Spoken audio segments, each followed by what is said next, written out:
కథ కాదు జీవితం.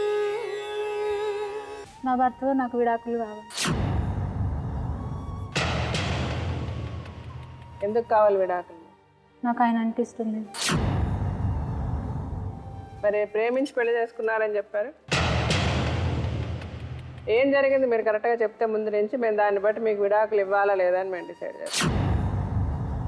ఎలా పెళ్లి చేసుకున్నారు, ఎందుకు పెళ్లి చేసుకున్నారు, ఎందుకు విడాకులు కావాలి, ఎందుకు ఇంకొక అతన్ని ప్రేమించి అతనితో పిల్లల్ని వదిలేసి వెళ్ళిపోయారు? ప్రధానికి ఏదో కారణం ఉండాలి కదా, చెప్పండి. సో మీరు వాళ్ళిద్దరు కలిసి ఉండడం మీరు చూసారు, మీరు ఆయన అడిగారా? అడిగాను. ఏమన్నాడు ఆయన? దిక్కున్న చోట చెప్పుకో అన్నాడు. నేను బెదిరించాను, మీ అమ్మ నాయనకు చెప్తా, మన చుట్టాలకు అందరికి చెప్తాను కూడా బెదిరించాను.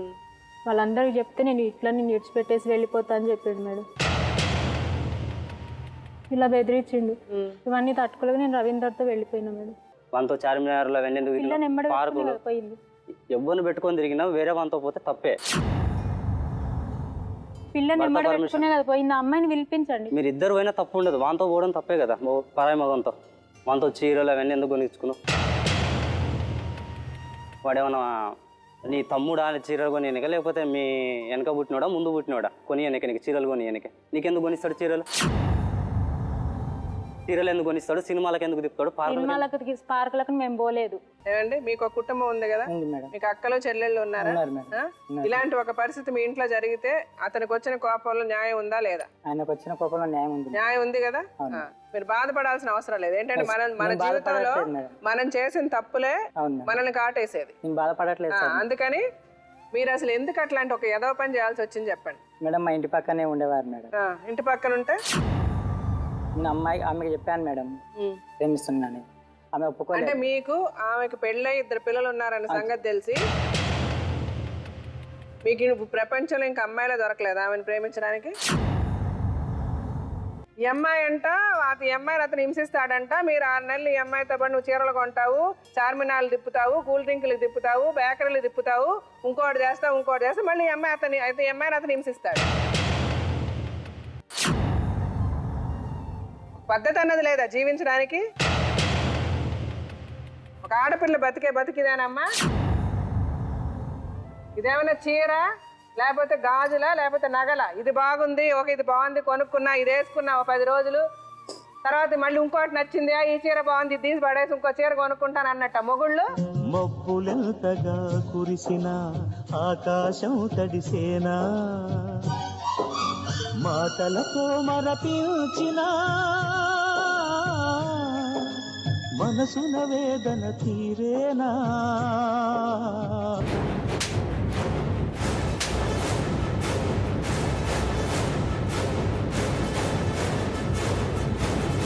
మీరు ఇప్పుడు తీసుకెళ్ళి మిమ్మల్ని జైల్లో పెట్టాల్సి వస్తుందండి పిచ్చి పిచ్చి వేషాలు వేస్తే. పెళ్ళాన్ని కంట్రోల్లో పెట్టుకోవాలని తెలియని వాళ్ళు మీరేంటో చేతను కొట్టేది? చిల్డ్రన్ విషయానికి వస్తే మేడం, తను ఎక్కడ కూడా నువ్వు పిల్లల గురించి ఆలోచించావని నాకు అనిపించలేదు తల్లి. ఏ తల్లికైనా పిల్లల మీద ఎందుకు ప్రేమ ఉండదు అని ఎవరిని అడగచ్చేమో, కానీ ప్రేమ ఉన్నది, కానీ ఆలోచన మాత్రం కప్పెడిపోయింది. అప్పుడు నువ్వు వెళ్ళిపోయినప్పుడు పిల్లల గురించి ఆలోచించలేదు, పిల్లలు కాదు అని అనుకున్నావు. ఇప్పుడు పిల్లలు కావాలి అంటున్నావు, ఆ పిల్లలు నువ్వు కావాలి అని అనుకోవట్లేదు. నా కోసమే నీ బ్రతుకంటివే, ఆ మాటయే నేడేమి అయినది?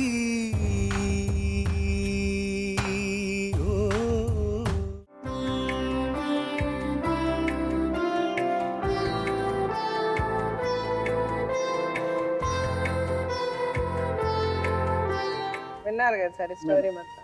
మీరేం చెప్పాలనుకుంటున్నారు? ఏం చెప్పాలని కూడా చాలా కష్టంగా ఉంది. ప్రేమించుకోవటం, సంబంధాలు ఎంత ఈజీగా ప్రేమించేసుకుంటాం, ఎంత ఈజీగా సంబంధాలు మార్చేసుకుంటాం, ఎంత ఈజీగా బంధాలని తెంచేసుకుంటాం అన్నది దానికి ఇంతకంటే పెద్ద నిదర్శనం లేదేమో అనిపిస్తుంది మేడం. అయితే ఒకటే, ప్రేమించుకోవటం అన్నది తప్పు కాదు, ప్రేమించి పెళ్లి చేసుకోవటం అన్నది తప్పు కాదమ్మా లక్ష్మి. పదే పదే ప్రేమించుకోవటం, మళ్ళీ మళ్ళీ బంధాలని తెంచుకుని మళ్ళీ ఇంకో బంధాలని పెంచుకోవటం అన్నది తప్పు. నాగరాజు మీద ప్రేమ తగ్గి రవీంద్ర మీద ఆకర్షణ పెరిగిందా? రవీంద్ర మీద ఆకర్షణ పెరగటం వల్ల నాగరాజు మీద ప్రేమ తగ్గిందా అని సో ఇది ఎవరైనా కూడా రెండోదే అంటారు. ఎందుకంటే ఇందాకటి నుంచి మేడం గారు విశ్వ ప్రయత్నం చేస్తున్నారు. ఏంటబ్బా ఏం కారణం ఉండొచ్చు, ఎందుకు ఈ అమ్మాయి ఇలా ప్రవర్తించుంటుంది, ఎవరన్నా అదే అనుకుంటారు కదా ఏం కారణం అయి ఉండొచ్చు అని. నువ్వు కారణాలు వెతుక్కునేటటువంటి దాంట్లో ఏంటంటే అసలు ఏ కారణమో చూపెట్టలేకపోతుంది. కొట్టాడు, హింసించాడు, బాధ పెట్టాడు, అనుమానించాడు అన్నది నీ ప్రవర్తనతో మొదలయ్యిందా, లేదా అవి మొదలయ్యిన తర్వాత నీ ప్రవర్తన మారిందా? నేను మాత్రం నీ ప్రవర్తనతోనే అవి మొదలైనవి అని అనిపిస్తుంది నాకు. ఎవరో తీసుకొచ్చి చేసినటువంటి సంబంధం కాదమ్మా, మీరు ఒకరినొకరు అర్థం చేసుకుని ప్రేమించుకుని పెళ్లి చేసుకున్నటువంటి సంబంధం. 8 సంవత్సరాల పాటు కాపురం చేసిన తర్వాత 2 సంవత్సరాలు బట్టి గొడవలైనటువంటి కాపురం. సో టెక్నికల్గా సైకలాజికల్గా ఎలా చూసుకున్నా కూడా ఇక్కడ తప్పు నీదే అనిపిస్తుంది. అయితే ఇది నువ్వు చేయాలని ఒక క్రిమినల్ యాటిట్యూడ్తో చేసినటువంటి తప్ప, లేకపోతే నీ దురదృష్టమా, నీ కర్మ ఏంటి అనేటటువంటి అంశానికి వస్తే కనుక, నీ గతంలోకి వెళ్తే కనుక మనం విశ్లేషణ చేసుకుంటే అన్ని వివరాలు బయటకు వస్తాయి. 4 సంవత్సరాల వయసు ఉన్నప్పుడు నీ తండ్రి నిన్ను వదిలేసి వెళ్ళిపోవటం అన్నది ఒక ఇష్యూ అయితే కనుక, తర్వాత నీ తల్లి నిన్ను పెంచలేక వేరే వాళ్ళ దగ్గర ఆడపిల్లలు లేరు కదా అని వేరే వాళ్ళకి ఇవ్వటం ఏదైతే జరిగిందో అది నీ జీవితంలో జరిగినటువంటి రెండో ట్విస్ట్. అంటే ఏంటంటే తల్లిదండ్రులు ఎవరు, ప్రేమ అంటే ఏంటి అనేటటువంటి డెఫినేషన్ దగ్గరే నీ జీవితం ఆగిపోయింది. సో అటువంటి డెఫినేషన్ వెతుక్కుంటూ, అంటే ప్రేమ అంటే వెతుక్కుంటూ అనేటటువంటి అంశంతో ఏంటంటే ఇలాంటి ఆపద్బాంధవులు మనకు తయారవుతూ ఉంటారు. ఫస్ట్ ఇతను, తర్వాత అతను. ఇది ప్రేమ కాదమ్మా, నేను చెప్తున్నాను, ఇది ప్రేమ కాదు. ఇద్దరితో కూడా నీది ప్రేమ కాదు. వీళ్ళు ఏంటంటే నీ సానుభూతిని క్యాష్ చేసుకున్నారు. అయ్యో పాపం ఎవరు లేదు అని చెప్పి ఫస్ట్ అతను, అయ్యో పాపం ఎవరు లేరు అని సెకండ్ అతను. అటువంటి ఫౌండేషన్ మీద నిలబడేటటువంటి బంధం ఎప్పుడు నిలబడదు, విరిగిపోతుంది. ఇతను నాగరాజు గురించి చెప్పాలి అంటే మేడం, ఎందుకంటే ఆ అమ్మాయితో చెప్తూ ఇక్కడ అమ్మాయి మనసు ఎలా విరిగిపోయింది అన్నది కూడా మనం మాట్లాడుకోవాలి.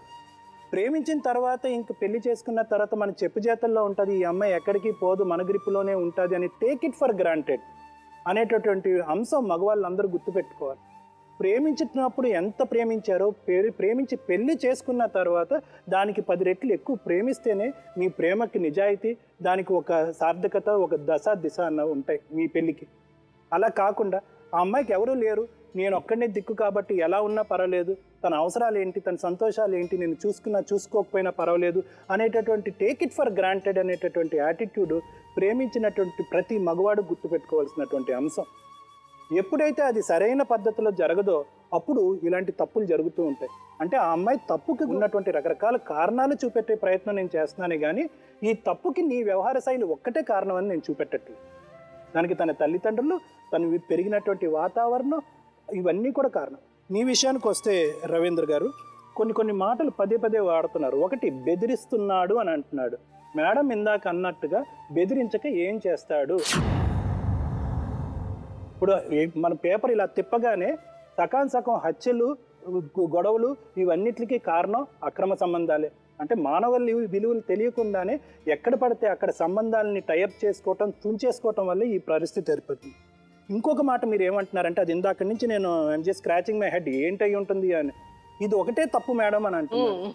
అంటే ఇది ఒకటే తప్పు అంటే కనుక ఆ తప్పుకు పరిష్కారం చూపెట్టండి. ఆ తప్పుకి పెద్ద తప్పు చూపెడుతున్నారు మీరు పరిష్కారంగా. అంటే ఏంటంటే ఆవిడ నాకు ఇచ్చేయండి, అతను పొమ్మనండి, పిల్లలు మా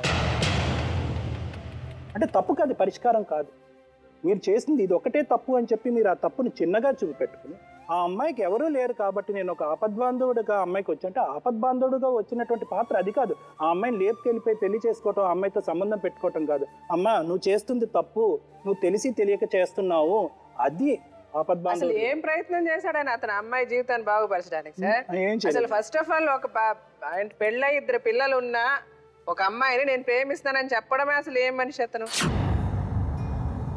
అయితే మేడం అది ఎక్కడ కూడా అమ్మాయిని కాపాడేటటువంటి ప్రయత్నం అన్నది మీరు చేయలేదు. అమ్మాయికి ఉన్న కష్టానికి ఇంకా పెద్ద గొయ్యి తవ్వారు అంతే.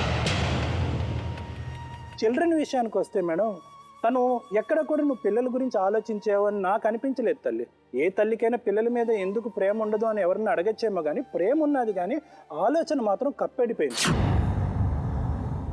అప్పుడు నువ్వు వెళ్ళిపోయినప్పుడు పిల్లల గురించి ఆలోచించలేదు, పిల్లలు కాదు అని అనుకున్నావు. ఇప్పుడు పిల్లలు కావాలి అంటున్నావు, ఆ పిల్లలు నువ్వు కావాలి అని అనుకోవట్లేదు. తల్లి ఎప్పుడైతే వాళ్ళ ప్రేమను గౌరవిస్తుందో వాళ్ళు నీ దగ్గర పరిగెట్టుకుని వస్తారు. నువ్వు ఇక్కడ కాదు, చంద్రమండలం మీద ఉన్నా కూడా నీ దగ్గరికి వస్తారు. ఎప్పుడైతే కనుక తల్లి వెన్నుపోటు పొడుస్తుందో అప్పుడు ఏ పిల్లలు కూడా, ఎంత చిన్న పిల్లలైనా కూడా తల్లిని క్షమించరు. నువ్వు బలవంతంగా లాక్కోవటమో వాళ్ళని ఈడ్చుకుని వెళ్ళటమో అవుతుంది, కానీ ప్రేమతో వాళ్ళని దక్కించుకునేటటువంటి ప్రయత్నం మాత్రం జరగదు. ఇది చాలా జాగ్రత్తగా నువ్వు గుర్తుపెట్టుకో. నా పిల్లల గురించి నేను ఫైట్ చేస్తున్నానని అనుకుంటున్నావేమో, కానీ నీ పిల్లలు నీ దగ్గరికి వచ్చినా కూడా నీ పిల్లల్లాగా ఉంటారేమో, కానీ ప్రేమతో నీ పిల్లల్లాగా ఉండటం అన్నది చాలా చాలా కష్టం. పోలీసులు కేసులు కొట్టడాలు తిట్టడాలు ఈ బెదిరింపులని వాళ్ళు ఇక్కడికి వచ్చారు, కానీ వాళ్ళేం పిల్లల్ని తీసుకోవడానికి అయితే రాలేదు. ఇతను కానీ పట్టించుకోకుండా వదిలేస్తే వాళ్ళు పట్టించుకోరు. అంతే అంతే అంతే మేడం, అంతే మేడం, ఉన్న ఫ్యాక్ట్స్ అది. అదే ఫ్యాక్ట్స్. మేడం ఇందులో చాలా భయంకరమైన సెక్షన్స్ వేసేసుకున్నారు. ఆ తర్వాత ఏమో మళ్ళీ ఏం తెలియనట్టు నా భార్య నాకు కావాలని చెప్పేసి, నా భర్తతో విడాకులు కావాలని ఈఎంఐ, నేను అమ్మాయితో కలిసి ఉంటాను అనేది ఒక అన్ని క్వశ్చన్స్ మార్క్స్ తోటే ఉన్నాయి మేడం. ఫస్ట్ ఆఫ్ ఆల్ ఈ అమ్మాయి ఎప్పుడైతే ఇంట్లోంచి వెళ్ళిపోయిందో మిస్సింగ్ కేసు అనేది పెట్టారని అంటే, ఆ మిస్సింగ్ కేసు ఉన్నప్పుడు ఒకవేళ ఈ అమ్మాయి కనుక దొరికి ఉంటే ఈ అమ్మాయి మీద చాలా బోల్డ్ సింపతి ఉండేది. లీగల్గానన్నా లేకపోతే సొసైటీ పరంగానన్నా ఆ సింపతి అనేది ఈ అమ్మాయి పోగొట్టేసుకుంది. కాకపోతే అక్కడ ఇంకొకటి ట్విస్ట్ ఇక్కడ ఏమైపోయిందంటే, ఆ అమ్మాయే వెళ్ళిపోయినప్పుడు నేను ఫలానా ఆయనతోటి నేను వెళ్ళిపోయాను అని అన్నప్పుడు ఇమీడియట్గా ఆ కిడ్నాప్ కేసు అనేది ఆ మిస్సింగ్ అనేది కిడ్నాప్ కేసు కిందకి టర్న్ అయిపోయింది. ఒకటమ్మా, అది రెండోసారో మూడోసారో మీరు చెప్పదలుచుకున్నారు మేబీ. అంటే ఒకటి మీకు అప్పుడు మీ భార్య ఎవరితోటి వెళ్ళింది ఏమైంది అని మీకు తెలియని సందర్భంలో మీరు మిస్సింగ్ కేసు అనేది పెట్టారు అని చెప్పేసి మీరు చెప్పదలుచుకున్నారు పోలీస్ స్టేషన్లో, పిల్లలతో పాటు వెళ్ళిపోయింది అని. సో ఆ మిస్సింగ్ కేసు అనేది ఉన్నప్పుడు ఈ అమ్మాయి మీద కొంచెం సింపతి అనేది ఉండేది. ఎందుకంటే భర్త మీద కోపం భర్త బాధలు భరించలేకో ఏ కారణం మూలానో తన ఇల్లు వదిలిపెట్టిపోయిందని. సో ఆ అమ్మాయి ఆ ఆప్షన్ కూడా పోగొట్టేసుకుందండి. ఫస్ట్ ఆప్షన్ ఏంటంటే, ఎప్పుడైతే తన భర్తకు వేరే అమ్మాయితో సంబంధం ఉంది అని అన్నప్పుడు ఇందాక ఆయన ఎంత స్ట్రేట్ అవేగా ఎంత ధైర్యంగా అడుగుతున్నాడంటే అమ్మాయిని, నువ్వు ఏ కేసైనా వేయచ్చు కదమ్మా, పోలీస్ స్టేషన్లో కంప్లైంట్ ఇవ్వచ్చు కదమ్మా అంటే, నువ్వు మీరు ఎవరికి చెప్పొద్దన్నారు కనుక నేను చెప్పలేదు అని అనేది చాలా సిల్లీ ఆన్సర్ లాగానే అనిపిస్తుందండి. ఎప్పుడైతే ఈ అమ్మాయి అక్కడి నుంచి ఇంట్లో నుంచి వెళ్ళిపోయిందో పిల్లల్ని కాదనుకుంది. ఎందుకంటే ప్రపంచంలో ఏ బంధానికంటే కన్నా కూడా చాలా గట్టి బంధం పేగు బంధం అంటారు. అంటే ఆ పేగు బంధాన్ని కూడా ఈ క్షణికమైన సుఖాల కోసం, అమ్మా సారీ ఆ మాట మేము అన్నందుకు, అది కట్ చేసేసి నువ్వు వెళ్ళిపోయావు. ఆయన ఏం చేశాడంటే మేడం, ఇమీడియట్గా సెక్షన్ 498A అంటే అడల్టరీ, 366 అండ్ 506 ఆఫ్ IPC అనే ఒక భయంకరమైన సెక్షన్స్ ఆయన మీద వేశాడు. ఒకటి అడల్టరీ అని అంటే వివాహిత సంబంధాలు పెట్టుకోవడము. ఆ సెక్షన్ ఎప్పుడైతే మనం పెట్టామో ఎవరితోటి వెళ్ళింది అనేది కూడా మనం రాస్తాం. సో ఇమీడియట్గా కూడా ఆమె కూడా ఇందులో పార్ట్ అయిపోయింది. అంటే ఆయనకి తెలుసో తెలియకో ఆ సెక్షన్ యొక్క కారణాల మూలానో ఇందులో కూడా అమ్మాయి పార్ట్ ఉంది మేడం. ఇప్పుడు ఇంకొకటి ఏంటంటే, ఆయన చేసింది ఇంకొకటి కూడా ఉంది. సెక్షన్ 363 ఆఫ్ IPC కింద కిడ్నాపింగ్. ఏ మైనర్ వాళ్ళని తీసుకెళ్ళినా కూడా కొంచెం సీరియస్ సెక్షన్సే ఉంటాయి. అదే పెళ్ళైన అమ్మాయిని అబద్ధపు సాక్ష్యాలు చూపిస్తూ ఆమెని ప్రలోభాలకు లోపరుస్తూ తీసుకెళ్లడం మూలన ఇంకా సీరియస్గా ఆయనకి 7 నుంచి 10 సంవత్సరాలు అంటే జైలు శిక్ష పడింది. 506 అంటే క్రిమినల్ ఇంటిమిడేషన్. ఇవన్నీ సెక్షన్స్ ఆయన మీద ఉంటూ రేపొద్దున మీరిద్దరు కలిసి ఉండే అవకాశాలు కూడా చాలా తక్కువ ఉన్నాయి. ఇంకోటి, ఈ అమ్మాయి ఒక మాట చెప్పింది, నాకు డైవర్స్ కావాలి. అమ్మ నువ్వు డైవర్స్ వేసుకోవచ్చు, అది నీ రైట్. ఎందుకంటే నీ భర్తతోటి నువ్వు ఉండాలి, లేదు అనేది నీ రైట్.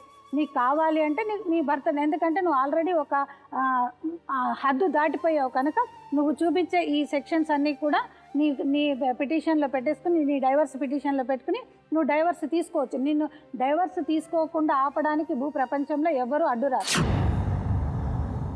ఈయన కూడా డైవర్స్ అనేది తీసుకోవచ్చు. ఎందుకంటే మీరు ఒక మాట చెప్తున్నారు, నా భార్య కావాలి అని అంటున్నారు, కానీ ఎట్ ద సేమ్ టైం ఏదైతే IPC సెక్షన్లో ఇన్ని సీరియస్ సెక్షన్స్ అమ్మాయి మీద పెడుతూ నాకు భార్య కావాలి అని అనడం అది కరెక్ట్ పద్ధతి కాదు. రేపొద్దున మీరు భార్య కావాలి అని అన్నా కూడా ఆ అమ్మాయి మీరు పెట్టిన ఈ సెక్షన్స్ ఉన్న FIR పెట్టి ఇందుమూలాన నేను వెళ్ళిపోతున్నా, నాకు అక్కర్లేదు భర్త అని ఆమె కూడా కంటెస్ట్ చేస్తే అది కూడా ఆమెకు వీక్ పాయింటే అవుతుంది. కనుక ఆమెకు డైవర్స్ వచ్చే అవకాశాలు కూడా ఉన్నాయి, మీకు కూడా డైవర్స్ వచ్చే అవకాశాలు ఉన్నాయి. ఇక్కడ ఇంకొకటి మేడం, ఆ అమ్మాయి ఒక మాట అనింది, నాకు పిల్లలు కావాలి, నాకు పిల్లలు అంటే నీకు ఎట్టి పరిస్థితిలోనూ నీకు పిల్లలు దక్కే అవకాశం లేదు. ఆల్రెడీ ఒకవేళ సంబంధం లేకపోయింది, ఎవిడెన్స్ లేకపోయినా కూడా కోర్టు వాళ్ళు ఇట్లా వెళ్ళిపోయారు అని అంటేనే ఆలోచిస్తారు. నీ మీద అంటే ఆయన మీద ఇలాంటి కేసెస్ ఉన్న తర్వాత పిల్లలను ఎట్టి పరిస్థితుల్లోనూ ఆమెకి ఇచ్చే అవకాశం మాత్రం లేదు. అదొకటి మాత్రం మీరు గుర్తుపెట్టుకోండి. పిల్లల విషయం అంటే మేడం ఇంకొకటి, ఆయన ఎప్పుడైతే ఈ అవకాశం ఆయనకు ఒకసారి వచ్చింది కోర్టులో, పోలీస్ స్టేషన్ ఇందాక మీరు చెప్పారు, నీకు ఎప్పుడైతే ఆ అమ్మాయికి సంబంధం ఉంది వెళ్ళిపోయారు అని అన్నప్పుడు నువ్వు అక్కడే సెటిల్ చేసుకుని ఉండింటే అట్లీస్ట్ నీకు నీ భార్య దక్కే అవకాశం ఉండేది. ఎందుకంటే మేడం కేసెస్ వేసేసిన తర్వాత ఆయనకు రేపు పొద్దున నాకు భార్య కావాలి అనే అవకాశాన్ని కూడా ఆయన చేజేతులారా ఇక్కడ పోగొట్టుకున్నాడు మేడం. ఇంకోటి ఏంటంటే మేడం, ఏదైతే ఈ రవీందర్ అని ఉన్నాడో ఆయనకి ఇక్కడ ఏ పార్టు లేదు, ఇటు ఆయన భర్త సైడు వెళ్ళలేడు, ఈ అమ్మాయి వైపు కూడా ఆయన మాట్లాడే అవకాశం లేదు. అట్లీస్ట్ ఇంకేంటంటే ఆయన ఫ్యూచర్ జీవితం ఏదైతే ఉందో ఆయన కోర్టుల చుట్టూ కేసుల చుట్టూ జైలుకి రేపు పొద్దున ఏదైనా ప్రూవ్ అయితే మాత్రం జైలుకి వెళ్ళే అవకాశమే ఉంది. ఇంత ఖచ్చితంగా నిర్మోహమాటంగా మేము ఎందుకు చెప్తున్నామంటే, ఎవరైనా ఆడపిల్లలు మాకు సహాయం కావాలని, భార్యలు కావాలని అన్నప్పుడు మీలాంటి వాళ్ళు ఎవరైతే ప్రలోభ పెట్టి తీసుకెళ్ళిపోయిన వాళ్ళకి ఇదంతా ఒక లెసన్ మేడం. ఒక్కటి పోలీస్ వాళ్ళు కూడా ప్రాపర్ ఎవిడెన్స్ లేని కేసు ఫైల్ చేయరు మేడం, ఎఫ్ఐఆర్ బుక్ చేయరు. ఆయన మీద కరెక్ట్ ఎవిడెన్స్ దొరికింది కనుకనే ఈ 497 అనేది బుక్ చేసి ఉంటారు. అంత ఎవిడెన్స్ ఉన్న తర్వాత నువ్వు ఈ సెక్షన్స్లోంచి బయటపడడం కూడా చాలా ఇబ్బంది అవుతుంది. సో మీరు అమికేబుల్గా పిల్లల భవిష్యత్తు కోసం మేడం వీళ్ళిద్దరు కలిసి ఉండే అవకాశం అయితే లేదు. కనుక ఒక అమికబుల్గా మీరు అండర్స్టాండింగ్ విడిపోతే అట్లీస్ట్ ఫ్యూచర్లో ఇంకా వాళ్ళిద్దరు కలిసి ఉంటారు అనేది మనం ఏం చెప్పలేం కదా. ఈ సెక్షన్స్ మాత్రం చాలా సీరియస్. వాళ్ళు చేసి ఏం చేస్తే బాగుంటుంది మనం చెప్దాం మ్యామ్, బట్ వాళ్ళు చేసిన ఎదవ పనులు ఏంటి అట్లీస్ట్ ఎక్స్ప్లెయిన్ చేయాలి కదా. అంటే ఈ చట్టపరంగా ఏమేమి ఉంటాయని తెలుసుకుంటే కనీసం బుద్ధి ఇంకెవరు కూడా ఇలాంటి బుద్ధి గడ్డి తినే పనులు చేయరు కదా. ఎందుకు మేడం, ఎందుకు నేను పదే ఈయనకు చెప్తున్నానంటే, ఈయనకు పెళ్లి కాలేదు, అదే ఈయన రేపు పొద్దున ఈ అమ్మాయిని కాదని చెప్పి ఆయన పెళ్లి కూడా చేసుకోవచ్చు. అంటే అప్పుడు ఇంకొక అమ్మాయి లేదండి, మేము చాలా వింటుంటాం. అంటే నీ మీద ఇన్ని కేసులు ఉన్నాయి, రేపు వచ్చే అమ్మాయికి కూడా అన్యాయం జరిగే అవకాశం ఉంది. కనుక ఇద్దరు పిల్లలతో శుభ్రంగా ఉన్న ఒక కుటుంబంలో వెళ్ళి నేను లవ్ చేస్తానని చెప్పే వ్యక్తి అతను పెళ్లి చేసుకుంటే ఏంటి, చేసుకోకపోతే ఏంటి, ఈ ప్రోగ్రామ్ చూసిన ఏ బుద్ధిగడ్డ తిన్న అమ్మాయి కూడా నిన్నైతే పెళ్లి చేసుకోవాలి. అంతవరకు షూర్. నువ్వు చేసుకోరని చెప్పక్కర్లేదు, నువ్వు చేసుకోవడానికి అయితే మటుకు ఎవరు రారు, అది నేనైతే గ్యారంటీగా చెప్పగలను. ఎందుకంటే ఇవాళ రేపు ఆడపిల్లలకు కొంచెం బుద్ధి వస్తుంది, మరి అంత తెలివి తక్కువగా ఉండలేదు ఇలాంటి అమ్మాయిలు తప్ప. మేడం ఇంకొకటి, ఈ అమ్మాయి పదే నాకు సేఫ్టీ లేదు నాకు అది అని అంటుంది కదా. అమ్మ నువ్వు ఒక ఆడపిల్లలాగా నీకు డెఫినెట్గా కూడా సేఫ్టీ అనేది కలిగించే బాధ్యత పోలీసులకు ఉంటుంది, సొసైటీకి కూడా ఉంటుంది. నువ్వు అంత దీనంగా అడుగుతున్నావు కనుక, నీకు రైట్స్ ఉన్నాయి కనుక, స్టిల్ నువ్వు ఇంకా ఈ బంధంలోనే ఉన్నావు కనుక నువ్వు నాకు ప్రొటెక్షన్ కావాలని ఆ కన్సర్న్ పోలీస్ స్టేషన్లో వెళ్ళి నువ్వు చెప్పొచ్చు. కానీ నీ కంప్లైంట్ అంత సీరియస్గా మాత్రం తీసుకునే అవకాశాలు మాత్రం చాలా తక్కువ ఉంటాయి మేడం. సరే, ఇప్పుడు నాగరాజు గారు, మీరు ఆవేశపడి వాళ్ళని కొట్టో లేకపోతే మీ వైఫ్ని కొట్టో లేకపోతే నేను చెప్తున్నా వినండి, కోర్టులు కేసులు అని వెళ్ళో ఏమీ ప్రయోజనం లేదు. మీకు ఇద్దరు పిల్లలు ఉన్నారు, ఆ బుద్ధి అమ్మాయికి లేదు, మీకుంది అన్న ఒక ఉద్దేశంతో. ఎందుకంటే ఫస్ట్ వచ్చిన తర్వాత ఇంత జరిగినా ఇన్ని కేసులు పెట్టినా ఏం చేసినా అంటే అది మేడం చెప్పిన లాజికల్గా లేకపోతే చట్టపరంగా అదొకటంటే మీరు ఇన్ని కేసులు పెట్టిన తర్వాత నా భార్య కావాలని అడగడం తప్పు అన్నది పక్కన పెడితే, మీరు మీ మైండ్ మీకు అంత ఆలోచన లేదు, ఆ సమయంలో మీకున్న కోపంతో అతని మీద పెట్టిన కేసులు అమ్మాయి మీద కేసులు పెట్టారు. కానీ ఫస్ట్ మీరు వచ్చి నాతో చెప్పిన మాట, ఆ అమ్మాయి ఒకవేళ వచ్చేస్తే నా పిల్లల గురించి నేను అమ్మాయిని చూసుకుంటా నా పిల్లల్ని చూసుకుంటానే మీరు అన్నారు. కానీ ఆ అమ్మాయి వచ్చి కూర్చొని మాట్లాడిన తర్వాత నాకు విడాకులు కావాలి, నాకు భర్తద్దు, నాకు పిల్లలు కావాలి అంటే, పిల్లలు లేకపోయినా పర్వాలేదు కానీ పిల్లల గురించి కూడా ఆమె ఏమి అంత ఆతృత ఆందోళన అయితే చూపిలే. సో ఆ ఉద్దేశంతో ఆ ఒక క్యాల్కులేషన్తో నేను చెప్తున్నా, మీరు సైకలాజికల్గా డెఫినెట్గా మీ పిల్లల్ని ప్రేమిస్తున్నారు, మీ పిల్లల్ని జాగ్రత్తగా చూసుకునే అవకాశం మీ దగ్గర ఉంది కాబట్టి మీరు పిల్లల గురించి ఆలోచిస్తారని నేను చెప్తున్నా. కోపం వచ్చి అతను ఏదో చేసేసి మీరు వెళ్ళి రేపు జైల్లో కూర్చుంటే ఆ పిల్లల పరిస్థితి ఏంటి? ఇలా ఇంకోసారి బయటకు వెళ్ళిన తర్వాత ఇంకో నలుగురిని పెట్టి కొట్టిస్తారు, మీ మీద ఒక కేసు బుక్ అవుద్ది, మిమ్మల్ని తీసుకెళ్ళి జైల్లో పెడతారు. అంటే ఏ కేసులు ఆ కేసులే కదా, పిల్లలు ఏమైపోతారు? అంటే మన కోపోద్రేకాల వల్ల వాళ్ళ భవిష్యత్తు ఏంటి? మరి వాళ్ళు ఏమన్నా కాస్త మెచ్యూరిటీ వచ్చిన పిల్లలా? అంత చిన్న చిన్న పిల్లలు, వాళ్ళకి ప్రపంచమే తెలియదు. వాళ్ళకి ఆకలి వేస్తే అయ్యో ఆకలేస్తుంది నాకు అన్నం పెట్టే వాళ్ళు ఎవరైనా ఎత్తుక్కునే పరిస్థితి వాళ్ళకి. సో ఫస్ట్ మీరు మీ ఆవేశాన్ని పక్కన పెట్టి, అంటే మీ జీవితంలో మీరు చేసి, అంటే ఒకటి భార్యని సెలెక్ట్ చేసుకోవడం మనమే అయినా కూడా, బట్ అది తలరాత అంటారు. మీ జీవితంలో మీకు ఇట్లాంటి ఒక భార్య మీరే వెతుక్కున్నారు. అంటే అమ్మాయి ఒక చోట ఎవరో అమ్మాయిని పెంచారంట, ఆ తల్లిదండ్రులు కూడా కాదనే మీరు పెళ్లి చేసుకున్నారు. ఇప్పుడు ఆ అమ్మాయి వెనక ఎవరు లేరన్న సంగతి మీకు ముందే తెలుసు. కానీ ఒకటి మేడం చెప్పిందో సార్ చెప్పిన విషయం అదొకటి మటుకు ఉంది. ఆ అమ్మాయిని మీరు చిన్న చూపు చూసారో, లేకపోతే ఆ అమ్మాయిని సరిగ్గా మీరు ప్రేమించలేదో, లేకపోతే ఆ అమ్మాయిని, అంటే అది మీరు కావాలని కూడా చేసి ఉండకపోవచ్చు. టేకింగ్ ఫర్ గ్రాంటెడ్ అని అన్నారు చూసారా సార్? అంటే ఇంకేముంది, మనం ప్రేమించాం, పెళ్లి చేసుకున్నాం, మంచిగానే ఉన్నాం, నేను నా భార్య కదా నన్ను అర్థం చేసుకుంటుందిలే అని మీరు అనుకున్నది కూడా తప్ప అయి ఉండొచ్చు అమ్మాయి పరిస్థితులు. అంటే ఆ అమ్మాయి ఆలోచన సరళ అలా ఉంది. లేకపోతే మూడో వాడు ఎవరైనా బయటోడు వచ్చి ఆ అమ్మాయి పరిస్థితిలో నేను ఉంటే, ఎవరో వచ్చి ఇట్లా నేను ప్రేమిస్తున్నాను అమ్మా అని అంటే ఫస్ట్ వెళ్ళి నా భర్తకి చెప్తా. ఆ అమ్మాయికి అప్పటి నుంచి ఆ అమ్మాయిలో మీ దగ్గర నుంచి దాచేసింది అది. అంటే ఆ అమ్మాయి అది ఎంజాయ్ చేసింది అతను చెప్పడం.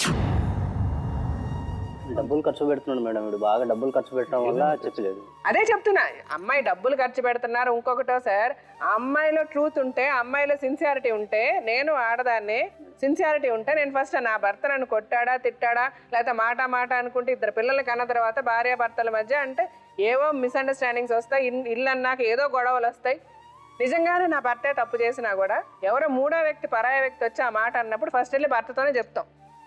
ఆ అమ్మాయి ఆ విషయం ఎవరితో చెప్పాలి. ఆ అమ్మాయి ఏమంటుంది, నాకెవరూ లేరు, నీకు ఇంకో సంబంధం ఉందని తెలిసిన వీళ్ళు ఎవరితో చెప్పుకోవాలి, అందుకని ఆడితే వెళ్ళిపోయాను అంటుంది. దానికి నిజంగానే అన్యాయం జరుగుంటే, ఆ అమ్మాయి నిజంగా మీరు హింసించుంటే, మేము స్త్రీ హింసను ఎవరు ఇక్కడ సపోర్ట్ చేయరు, ఫస్ట్ నేనే వచ్చి కొడతాను మిమ్మల్ని, అమ్మాయిని మీరు హింసించుంటే. ఒక కష్టం వస్తే అమ్మాయి వెళ్ళి చెప్తే, ఆ అమ్మాయి వెనక ఆ అమ్మాయికి సపోర్ట్ చేయడానికి సొంత అమ్మా నాన్న లేకపోయినా ఎన్నో ఉన్నాయి, ఎంతోమంది ఉన్నారు. బట్ అదేది ఆ అమ్మాయికి అనవసరం, ఆ మూడో వ్యక్తితో వెళ్ళిపోయింది అమ్మాయి. ఆవిడ మాటల్లో ఇవన్నీ కూడా ఆవిడకి తెలుసు, తెలియందేమీ కాదు. బట్ ఆ అమ్మాయి అలా ఫిక్స్ అయిపోయింది. ఆ అమ్మాయికి మీరు నచ్చారు కొన్నాళ్ళు, తర్వాత నచ్చలేదు, అతని పద్ధతి బెటర్గా నచ్చింది. మీరు ఆటోమేటిక్గా ప్రేమించినప్పుడు ఒకలా ఉంటుంది, పెళ్లి చేసుకున్న తర్వాత ఒకలా ఉంటుంది, పిల్లలు పుట్టిన తర్వాత ఒకలా ఉంటుంది సంసారం అన్నది. అది అర్థం చేసుకోలేని స్త్రీని ఎవరూ కాపాడలేరు. అదే జరిగింది అమ్మాయి పని. సో మీరు బిగినింగ్లో అమ్మాయిని ప్రేమించినప్పుడు ఏమేం చేశారో ఆయన అతను చేసి ఉంటాడు. ఆవిడకి అది చాలా అట్రాక్టివ్గా కనిపించింది, వెళ్ళిపోయింది. అంతే, ఇదే జరిగింది. పిల్లలు కూడా కనపడలే ఆవిడకి. అది మీ కర్మ అనుకుంటారో, మీ అదృష్టం అనుకుంటారో, అది పక్కన పెడితే ఇప్పుడు ఈ సమస్యకి పరిష్కారం ఏంటి? కొట్టుకోవడం, తిట్టుకోవడం, లాయర్లు, కోర్టులు, ఇదొక పద్ధతి. అది కరెక్టా?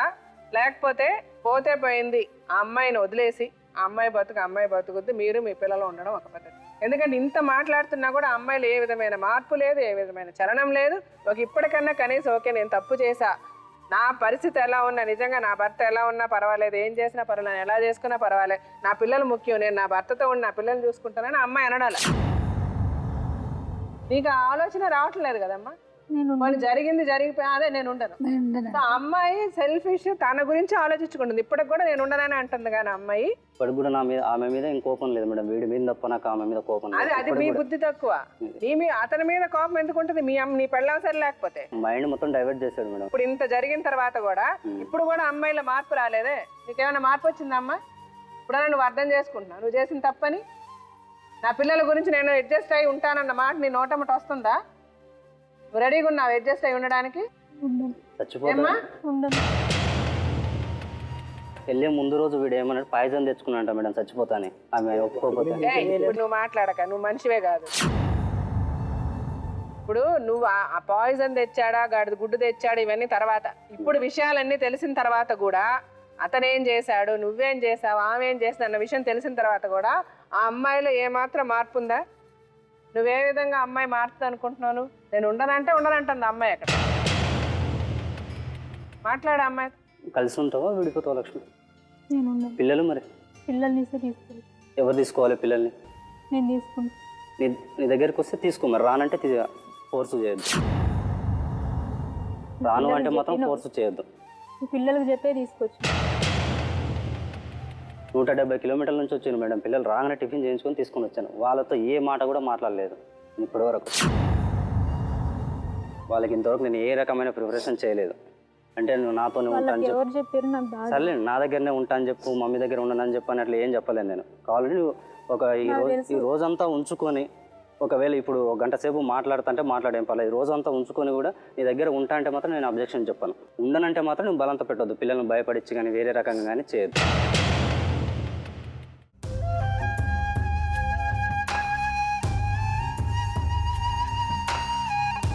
ఎన్నడు యాడవకంటూ నన్నోదార్చితివే, ఏడ్పునే నాకందించి పోయావే. నా కోసమే నీ బ్రతుకంటివే, ఆ మాటయే నేడేమి అయినది.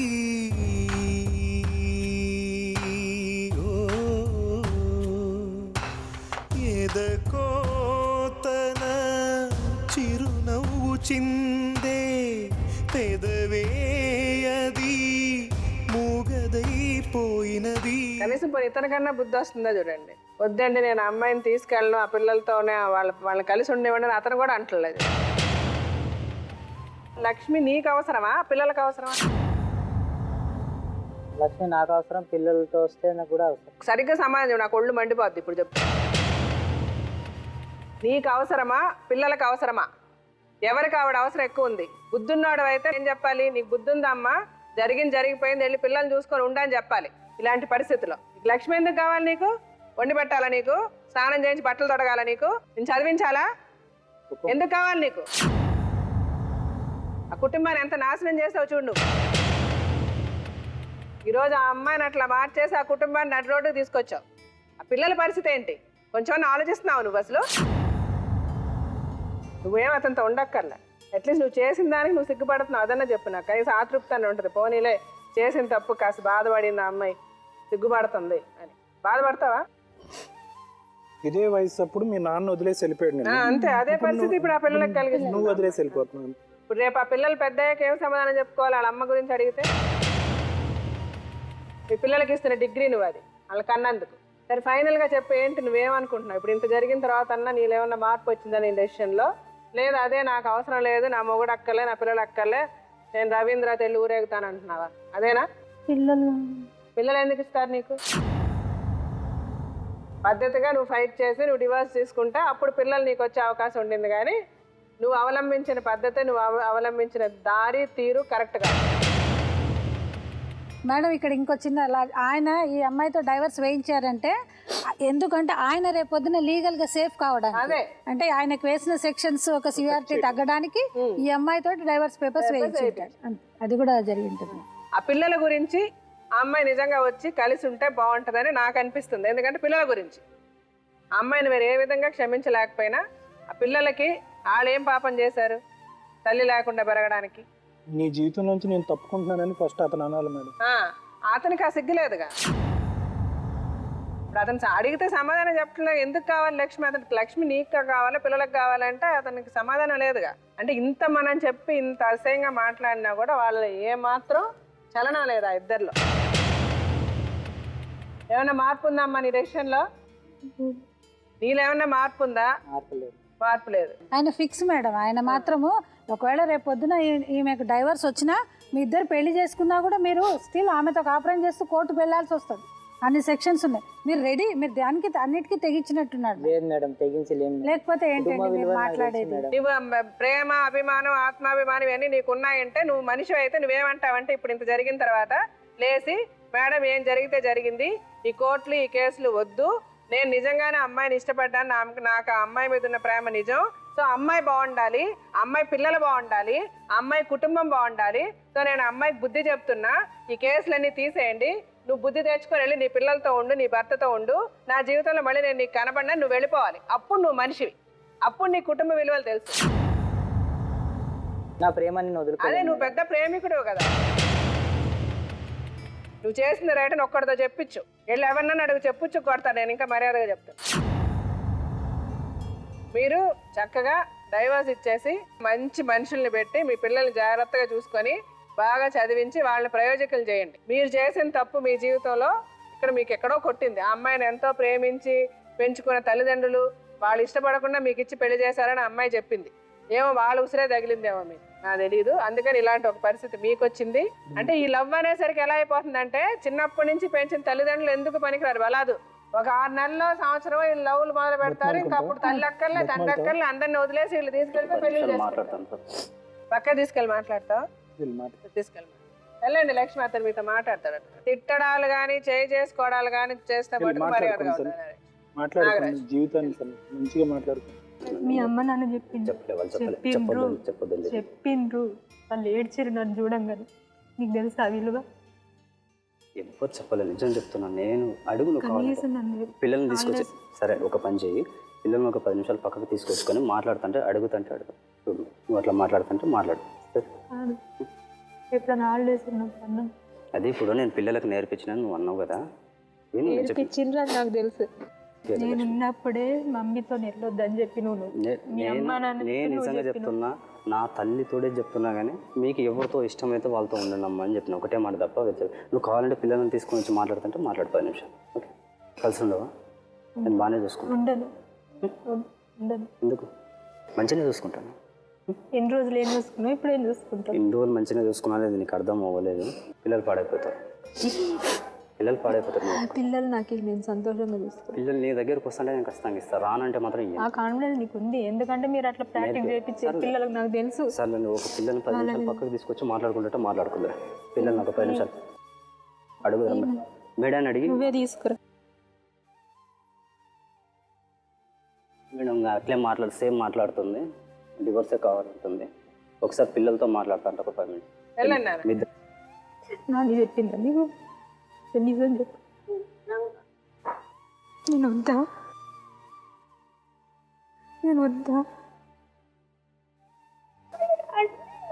నేను రాను అడిగి నాన్న ఎంత కొట్టింది చూసినావు కదా.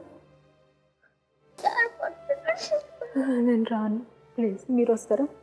బాబా ఎందుకు ఇష్టం లేదా? నాయం పడి మళ్ళీ వద్దు నాన్న దగ్గరికి. ఇప్పుడు ఒక 2 డేస్ ఉండేసి వద్దురా. ఎందుకు? నేను ఇష్టం లేదా? ఇష్టం లేదా? ఎప్పుడైనా హాలిడేస్ ఉన్నప్పుడు వచ్చి వెళ్తారా? నేను రాను, ఇప్పుడు నేను వెళ్ళిపోతున్నా, అమ్మమ్మ వాళ్ళ ఇంటికి వెళ్ళిపోతున్నా.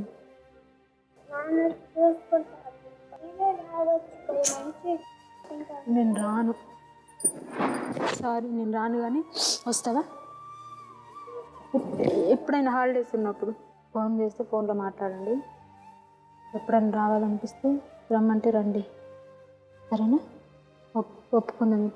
ఇప్పుడు లక్ష్మి కాసేపు నాకు నీ మీద చాలా కోపం ఉంది, అవన్నీ పక్కన పెట్టేసి నువ్వు చేసిందే రైట్ అనుకొని నీ సైడ్ నుంచి నేను మాట్లాడుతున్నా. కాసేపు నేను చెప్పేది విను, పిల్లల్ని మనసులో పెట్టుకొని నేను అడుగుతున్నా. నీ జీవితంలో అతని మీద నీకు నమ్మకం లేదు, అతని వల్ల నీకు కష్టం కలిగింది, లేకపోతే అతను నిన్ను హింసించాడు, ఏదేదో నువ్వు చాలా చెప్పావు. వాడు ఏంటి ఏ విధంగా అన్నదానికి నీ దగ్గర ఒక క్లారిటీ లేదు. లేకపోయినా కాసేపు ఏదో జరిగింది, నువ్వే చెప్పింది రైట్ అని అనుకుందాం. అలా అనుకున్నా కూడా నీ పరిస్థితిలో నేనుండే పిల్లల గురించి ఆలోచిస్తే నేనేమంటానంటే, నేను నిన్నేం అడుగుతున్నది ఏంటంటే, నీకు నచ్చనిది నాగరాజు ప్రవర్తన, లేకపోతే నాగరాజు అమ్మా నాన్న ప్రవర్తన, వాళ్ళు నేను సరిగ్గా చూసుకోలేదు చేయలేదు, ఇవన్నీ నీకు నచ్చని అంశాలు. నీకు నచ్చింది నీ పిల్లలు. కేవలం మీరు ఇలా చేశారు కాబట్టే నువ్వు రవీంద్రతో వెళ్ళావు, కానీ నీకు రవీంద్ర మీద ప్రేమ, రవీంద్ర లేకపోతే నేను బతకలేను అని నువ్వు వెళ్ళలేదు నువ్వు చెప్పిన ప్రకారం. అంతే కదా, నాకెవరూ లేరు, నాకు సపోర్ట్ లేదు, ఇలాగ ఇతను నన్ను హింసించారు కాబట్టి నేను అతను వెళ్ళిపోయాను, అదే కదా నువ్వు చెప్పావు, అవునా? అదే నిజమైన రీజన్ అయితే ఇప్పుడు పిల్లలు నువ్వు మిమ్మల్ని ఒక చోట పెడతాడు నాగరాజు, అతనికి నీకు భార్యాభర్తల సంబంధం లేదు. ఏ విధంగా అతను నిన్ను వచ్చి హింసించడు, నిన్ను వచ్చి అడగడు, ఏమీ చేయడు. మీకు కావాల్సింది ఆ ఇంటి మెయింటెనెన్స్, ఆ పిల్లల చదువులో అంతా అతనే చూసుకుంటాడు. అతని అమ్మా నాన్న నీ దగ్గరికి రారు, అతని చుట్టాలు నీ దగ్గరికి రారు, అతను నీ దగ్గరికి రాడు. అతను పిల్లల్ని చూసుకోవాలనుకున్నప్పుడు వస్తాడు, పిల్లల్ని చూసుకుంటాడు, పిల్లల్ని తీసుకెళ్తాడు, ఎక్కడైనా తిప్పాలంటే తీసుకొని, అతని తండ్రిగా అతని పిల్లలకి, తల్లిగా నువ్వు పిల్లలకి. ఇలా ఉండడానికి నీకేంటి అభ్యంతరం? కనీసం ఇలా ఉంటే ఆ పిల్లలకు ఒక మర్యాద రేపాలిపోయి, అంటే మీ జీవితాలు నాశనం అయిపోయాయి, ఇంక మీకు ఎక్కడైనా ఏమన్నా మర్యాద ఇస్తారా? చేతి ఉందా? లేదు. నీ జీవితం అయిపోయింది. ఇప్పుడు జీవించాల్సింది, రేపు ఫ్యూచర్లో బతకాల్సింది, భవిష్యత్ అంతా ఆ ఇద్దరు పిల్లలది. కనీసం ఇలా ఉంటే ఆ పిల్లలకు ఒక మర్యాద వస్తుంది. రేపు బయటకు వెళ్ళినా ఓకే నా తల్లి ఎవరు నా తండ్రి ఎవరు, ఓకే వీళ్ళు ఇలాగ ఉన్నారు అని ఒక మర్యాదగా వాళ్ళని బయట జనాలు ఒక మర్యాద ఇచ్చి చూసే అవకాశం ఉంటుంది. వాళ్ళ మనసులు విరిగిపోకుండా ఉండడానికి ఒక అవకాశం ఉంటుంది. లేకపోతే వీళ్ళు కూడా నువ్వు అనిపించావు కదా తల్లిదండ్రి లేకుండా ఎలాంటి పెయిన్ అనుభవించావు నువ్వు చిన్నప్పుడు, ఇప్పుడు అదే బాధతో వాళ్ళు బతకాల జీవితాంతం. ఒక స్త్రీకి ఇంపార్టెంట్ మెయిన్ ఫస్ట్ భర్త అయితే, పిల్లలు పుట్టేంత వరకు భర్త అయితే, పిల్లలు పుట్టిన తర్వాత పిల్లలే జీవితం అనుకుంటుంది ఏ ఆడదైనా నాకు తెలిసి. సో ఈ అవకాశానికి కూడా అతను రెడీ, అతను సరే అంటున్నాడు. దీనికన్నా నువ్వు ఒప్పుకుంటావా? ఎందుకంటే అతను అసలు మనిషిగా నాకు కనబడలేదు, అతనికి అర్థమే కావట్లేదు నేను చెప్పేది. పిల్లలకి తల్లిగా నువ్వు ఉండగలుగుతావా? పక్కన ఏదో రూమ్ తీస్తాడు అక్కడ ఉంటావు, పిల్లల్ని చూసుకుంటావు జాగ్రత్తగా, అతను కావాల్సినప్పుడు పిల్లల్ని చూసుకుంటాడు, తిప్పుతాడు, చేస్తాడు, మెయింటెనెన్స్ అంతా అతనే చూసుకుంటాడు. నీ జోలికి అతను రాడు. ఏమండి? ఉంటాను మేడం, నేను హాస్టల్లో ఉంటాను. 3,500 కడితే అది ఏదో హాస్టల్లో ఉండండి, ఉంటాను. ఎట్లాగా ఉండండి. మీరు ఆమె జోలికి మీరు వెళ్ళొద్దు, వాళ్ళ మెయింటెనెన్స్ మీరు చూసుకోండి. చూస్తాను. పిల్లల్ని ఆమెకి మెయింటెనెన్స్ ఇచ్చేయండి. వాళ్ళతో పిల్లలు ఎలాంటి జాగ్రత్తగా సంబంధం చూసుకోండి. లేకుండా ఉంటానంటే నేను అదే మెయింటైన్ చెప్తున్నా, అదే చెప్తున్నా. మేడం పోలీస్ స్టేషన్లోనే అమ్మాయి ఒప్పుకోలేదు. ఆ. ఇంకా ఇక్కడ అంటే నేను ఇది చెప్పేది అందరికీ మంచిగా ఒక సొల్యూషన్ చెప్తున్నా. సో అతను బతుకుతాడు, అయిపోద్ది, ఆ కేసులన్నీ కొట్టిచ్చేస్తావు, నీ బతుకు నీ పిల్లలని నువ్వు ఉంటావు. లేదనుకుంటే మటుకు మీరిద్దరు ఇలాగ వెళ్ళిపోతే మీరు ఏదో సంతోషంగా ఉంటారని మటుకు అనుకోవద్దు. ఇప్పుడు మాక్సిమం అంత మంచి మీ ఇద్దరికి చెప్తున్నా. ఆ పిల్లల్ని ఆలోచించి పిల్లల్ని అంటే మీ ఇద్దరికి అసలు ఆ పిల్లల గురించి కనీసం ఆలోచన రావడం లేదంటే మీరు అసలు మనుషులే నాకు అర్థం కాదు. ఒకటి, పిల్లల్ని పెట్టుకొని నువ్వు పిల్లలు మంచి చెడు చూసుకుంటూ పిల్లలకి తల్లిగా మర్యాదగా మీ కుటుంబాన్ని రోడ్డును బండివ్వకుండా మర్యాదగా ఉంటావా? అతని సైడ్ నుంచి నీకు ఏ ఇబ్బంది రాకుండా అతను నీ జోలికే రాడు, ఆ రెస్పాన్సిబిలిటీ మాది. ఉండగలవంటే దానికి అరేంజ్మెంట్ చేస్తాం. సో అట్లీస్ట్ ఆ పిల్లల గురించి. లేదంటే ఈయన ఏమేమి కేసులు అయితే పెట్టాడో మీ మీద, ఆ కేసులన్నీ ఏమేమి హింసలు పెట్టాలో మీ ఇద్దరిని పెడతాడు అతను. అది మీ ఇష్టం, నువ్వు డెసిషన్ తీసుకో. నువ్వు ఏది ఇప్పుడు చెప్తే దాని ప్రకారం మనం. ఇంక పిల్లల సంగతి నువ్వు మర్చిపో. పిల్లలు అన్నవాళ్ళు నీకు సంబంధం లేదు. ఎప్పుడన్నా నువ్వు కావాలంటే 1 2 సార్లు వచ్చి చూసుకొని పోవాలంటే వెళ్ళి చూసుకొని పో తప్పితే పిల్లల్ని అతను నీ దగ్గరికి పంపించడు. ఎందుకంటే అతనికి సెక్యూరిటీ లేదు, నమ్మకం ఉండదు. పిల్లలకి ఫస్ట్ ఆఫ్ ఆల్ వాళ్ళకి ఇష్టం లేదు, నువ్వు అడిగావు, నీకే చెప్పారు వాళ్ళు. ఎప్పుడైనా చూడాలంటే వెళ్ళి 1 సారి 2 సార్లు వెళ్ళి చూసి రావచ్చు, అది వేరే. అతని అమ్మాయి ఎప్పుడన్నా చూడాలంటే పిల్లల్ని మీ ఇంటికి రానివ్వండి, చూడనివ్వండి, వెళ్ళనివ్వండి, అంతే. ఇంకా మీరు యాజ్ ఇట్ ఈజ్ అతని మీద పెట్టిన కేసులు అవన్నీ మీరు నడిపించుకోండి. నేను చేసింది జీవితంలో తప్పని అతను తెలుసుకోవాలి, అతను చూసి 10 మంది తెలుసుకోవాలి. అంటే ఇందాక మీరు చెప్పింది కొంచెం ఏమైనా పాసిబుల్ అయితే కనుక్కోండి. అది ఆవిడ అసలు ఒప్పుకోవట్లేదు కదా దానికి. నిజంగా మారి ఉంటానంటే ఓకే మేడం. దానికి ఇంతసేపు మాట్లాడినా ఆవిడ కాదంటుంది కదా. సిగ్గుంటే అతనన్నా నాకు ఈ అమ్మాయి వద్దు జీవితంలో వెళ్ళిపోతున్నాను అతనన్నా వెళ్ళాలి. సిగ్గుంటే ఈవిడన్నా అతను నాకు జీవితంలో వద్దు నాకు పిల్లలు ఉంటే చాలని ఈవిడన్నా అనాలి. ఇద్దరికి అది లేదు కదా. దీని నుంచి అర్థమవుతుంది ఏంటి, వాళ్ళిద్దరికి ఒకరికొకరు వాళ్ళు కావాలి అంతే. అతనికి ఆవిడ కావాలి, ఆవిడకి అతను కావాలి. ఈ మధ్యలో ఇవన్నీ కథలు. మనం ఇంత మాట్లాడుతున్నా వాళ్ళలో అదే కదా, మార్పు లేదు కదా. ఇంకా అలాంటి వాళ్ళు ఏం చేయగలం మనం? అమ్మాయికి డివోర్స్ ఇచ్చేయండి. ఒకటి మనం ఇక్కడ వచ్చిన తర్వాత చెప్పాలని ఏంటంటే అట్లీస్ట్ డైవర్స్ వచ్చేదాకానమ్మా ఆయనతో నువ్వు అలాంటి సంబంధం కంటిన్యూ చేయకు. ఎందుకంటే అది దాన్ని చెడ్డ సంబంధం అంటారు కనుక సొసైటీకి ఒక రాంగ్ ఇన్ఫర్మేషన్ ఇస్తున్నట్టు మేడం. అట్లీస్ట్ డైవర్స్ అయ్యేదాకానన్నా కొంచెం నువ్వు జాగ్రత్తగా పద్ధతిగా ఉంటే కొంచెం బాగుంటుంది. అది అంటే మీరు ఎంత దీనికి దిగజారిపోయారంటే కనీసం మీ పిల్లల గురించి అన్నా కూడా అతన్ని వదిలి ఉండలేకపోతున్నారు మీరు. మీ భర్తని మీ జీవితంలోంచి తీసేస్తామని చెప్తున్నా. మీకు భర్త ప్రాబ్లం అంటే నీ పిల్లలు కావాలన్నదాన్ని నీ పిల్లల గురించి ఉంటానన్నాను కదా నువ్వు. అంటే అంత నాటకం మీరు చేసేదంతా నాటకం. నేను తీసుకెళ్తా పిల్లల్ని. నువ్వు ఎట్లా తీసుకెళ్తావు? తీసుకెళ్ళి ఏం చూస్తావు నువ్వు? ఎవరితో ఉంటావు తీసుకెళ్ళి? పిల్లలు వస్తా అన్నారా నీతో? మరేంటి ఏం మాట్లాడుతున్నావు నువ్వు? డైవర్స్ మేడం ఈమె డైవర్స్ తీసుకుంటా అంటుంది. చట్టపరంగా ఈమెకు ఏ రైట్స్ ఉండవు మేడం. కస్టడీ ఆఫ్ చైల్డ్ కానీ, విజిటింగ్ రైట్స్ కానీ, మెయింటెనెన్స్ కానీ ఎటువంటి రైట్స్ ఉండవు. ఎందుకంటే ఇట్లాంటి సంబంధాలు పెట్టుకున్న స్త్రీకి మన హిందూ మ్యారేజ్ యాక్ట్ ప్రకారం ఏ రైట్స్ ఉండవు. అదొక్కటి మాత్రం నీకు కన్ఫర్మ్ చేసి చెప్పాలి. సరే నాగరాజు గారు, మీరు శుభ్రంగా మీ పిల్లల్ని చూసుకోండి. 1-2 నర్సులను పెట్టుకోండి మంచిగా. ఇంట్లో వచ్చి డే కేర్ చూసుకునే వాళ్ళు చాలా మంది ఉంటారు. చక్కగా పిల్లల్ని చూసుకోండి. ఆ అమ్మాయికి డివోర్స్ ఇచ్చేయండి. అతని మీద వేసిన కేసులన్నీ అట్లా నడిపించండి. వెళ్ళనివ్వండి, తిరగనివ్వండి. వాళ్ళని పోలీస్ స్టేషన్ చుట్టూ, కోర్టుల చుట్టూ తిరగనివ్వండి. అంతేగాని మీరు ఏ వైలెన్స్లోకి దిగద్దు. మీరు చట్టపరంగా ఏం చేయగలగాలో చేయండి. అంతేగాని మీరు మనుషుల్ని పెట్టి కొట్టించడాలు, తిట్టించడాలు, బెదిరించడాలు ఇవేమీ చేయద్దు. ఎందుకంటే నేను మీ గురించి చెప్పట్లే, మీ పిల్లల గురించి చెప్తున్నా. ఆవిడ వదిలేసింది, మీరు వాళ్ళని వదిలేస్తారా? రేపు మీకు ఏదన్నా అయితే వాళ్ళ పరిస్థితి ఏంటి, అది మీరు మనసులో పెట్టుకోండి. దాని గురించి నేను మీకు చెప్తున్నా. అర్థమవుతుందా నాగరాజు గారు? పిల్లల మీద ఒట్టేసి చెప్పండి నాకు ఇప్పుడు. మీరు చట్టపరంగా వాళ్ళ మీద ఏం చేయాలో చేయండి, కానీ మనుషుల్ని పెట్టడాలు, గుండాయిజాలు ఏం వద్దు. ఆ పిల్లల మీద ఒట్టేసి చెప్పండి నాకు. వాళ్ళ మీద వేయలేను మేడం. మరి వాళ్ళ మీద వేయకపోతే మిమ్మల్ని మేము ఎట్లా నమ్ముతాం? నేను వాళ్ళ జోలికి నాకు ఎట్లా నమ్మకం చెప్పండి? వెళ్ళాను. నేను ఇంతసేపు మీతో మీ గురించే, మీ కుటుంబం గురించి ఇంతసేపు కూర్చొని నాకు మాట్లాడాల్సిన అవసరం ఏంటి చెప్పండి? నేను మీ మంచి గురించే కదా మాట్లాడా. అంటే నాకు వేరే ఉద్దేశాలు ఏం లేవు మేడం, కాకపోతే కొద్దిగా కోపం ఉంది తప్ప వేరే ఉద్దేశాలు అయితే లేవు. వేరే ఉద్దేశం ఉందని కాదు, మీరు పిల్లల మీద ఒట్టేసి చెప్పండి. మీరు లేనప్పుడు ఏంటి వాళ్ళతో ఒట్టేసి చెప్పడానికి? వాళ్ళు వదిలించేసుకోవాలనుకున్నప్పుడు ఇంకా వేరే వేళ మీద కొట్టేయమంటే వేస్తాను, కానీ వాళ్ళ మీద పిల్లల మీద వేరే ఎవరి మీద వేస్తారు? ఇంకెవరి మీద ఏమన్నా వేస్తాను, వాళ్ళ మీద. మన పిల్లలకి ప్రామిస్ చేసి చెప్పండి వెళ్ళండి వాళ్ళతో ఉంటానని. వీళ్ళతో ఉంటాను. మీరు వాళ్ళతో ఉండాలంటే మీరు పిచ్చి పనులు చేయొద్దు కదా. పిల్లలతో ఉంటాను. రేపు ఏదైనా చేశారు, మీకు రేపు ఏమన్నా అయ్యింది, అప్పుడు వాళ్ళ పరిస్థితి ఏంటి? ఇప్పుడు ఇక్కడ కూర్చున్నప్పుడే మీరు అతను కొట్టారు అంటే మనుషులు మనస్తత్వాలు ఎలా ఉంటాయో తెలుసు కాబట్టి చెప్తున్నా నేను. కోపం అనేది ఎలా వస్తుందో నాకు తెలుసు, కోపంలో మనుషులు ఏం చేస్తారో నాకు తెలుసు. ఇప్పుడు మీరు జైలుకి వెళ్ళి లోపల ఉంటారు చూడండి, వాళ్ళు వెళ్ళి అడగండి. అందులో 80% చాలా బాధపడుతుంటారు, ఆ కోపంలో చేసేసామని. ఆ క్షణంలో ఆ కోపంలో చేసేసాం, ఇప్పుడు బాధపడుతున్నామని. సో మీరు అలాగ ఏదైనా చేశారు, రేపు వాళ్ళ పరిస్థితి ఏంటి? ఏం చేయను అంటే ఏదో ఒక శక్తి మిమ్మల్ని ఆపాలి కదా సార్. లేదు మేడం, ఏం చేయను. అలా అంటే ఎలా? అలా నమ్మవు, అలాగ అవ్వదు. ఫోన్లో నువ్వు వస్తావారా, ఇడికి చూస్తావారా, అది అని కొంచెం గట్టిగా మాట్లాడాడు మేడం, అందుకని. ఎవరు? వీడు మేడం. అతను ఏం మాట్లాడా? అసలు అతను మనిషే కాదు నా వరకు. ఇంకా వాళ్ళ గురించి మనం నువ్వు మాట్లాడకయ్యా బాబు. బేసిక్ గా తప్పు చేసి మళ్ళీ ఇంకా దానికి ఎక్స్ప్లెనేషన్లు ఏంటి? నాగరాజు గారు, ఏ విధంగా మీరు నాకు ప్రామిస్ చేస్తారు? నాకు మన ఇద్దరి మధ్య ఇది. ఆ పిల్లల గురించి నేను చెప్తున్నా. నా మీద వేసుకుంటాను. నీకు వేసుకుంటే నువ్వు ఏమైపోతే ఏంది? నువ్వేమన్నా అవుతావనే కదా పిల్లలకి బాధ. మా అమ్మ నాన్న ఉన్నారు లేండి మేడం చూసుకోవడానికి. సొంత తల్లిదండ్రి చూసుకుని ఎలా ఉంటుందా? మీ అమ్మ నాన్న ఉంటారని అడుగుతున్నా.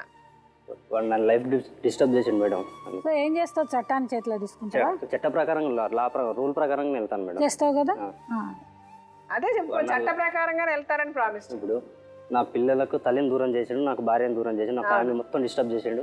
దాదాపు నేను నా ఫిజికల్ చూస్తేనే మీకు అర్థమైపోయి ఉంటుంది నేను ఏ రకంగా తయారయ్యాను. సో ఏం చేయాలంటే అందులో తప్ప అతను ఒక్కదే కాదు కదా, నీ పెళ్ళాంది కూడా ఉంది కదా. ఇప్పటికి కూడా నీ పెళ్ళానికి బుద్ధి రావట్లేదు కదా, అవునా? వచ్చిందా పోనీ ఇంత జరిగిన తర్వాత అన్నా నీ పెళ్ళానికి బుద్ధి వచ్చిందా? లేదు కదా. సో ఇద్దరు తప్పు ఉంది కదా, ఉందా లేదా? ఇద్దరిది. మరి అది అలాంటప్పుడు ఇంకెందుకు? నీ పెళ్ళాన్ని ఎవరు చేసుకున్నావు, ఎలా చేసుకున్నావు పెళ్లి? నువ్వు ప్రేమించి పెళ్లి చేసుకున్నావు. ఇక్కడ ఎవరిని బ్లేమ్ చేస్తావు?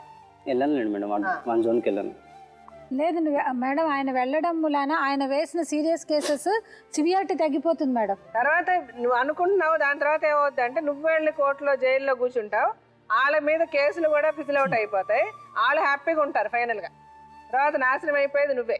అదే నువ్వు వాళ్ళ ముందు ధైర్యంగా నువ్వు హ్యాపీగా జీవించి చూపించిన రోజు, వాళ్ళని కోర్టులు కేసులు తిప్పిన రోజు వాళ్ళకి కష్టం తెలుస్తుంది. అరే నాగరాజు సంతోషంగా ఉన్నాడు, మనం ఇలా కష్టపడుతున్నామని అతను అర్థం చేసుకుంటాడు. అది జరగాలంటే మీరు ఏ పిచ్చి పని చేయకూడదు. ఇంక ఇంతకంటే నేను మీకు చెప్పలేను, ఇంకా మీ ఇష్టం. సరే బయలుదేరా, పిల్లలు తీసుకుని బయలుదేరా.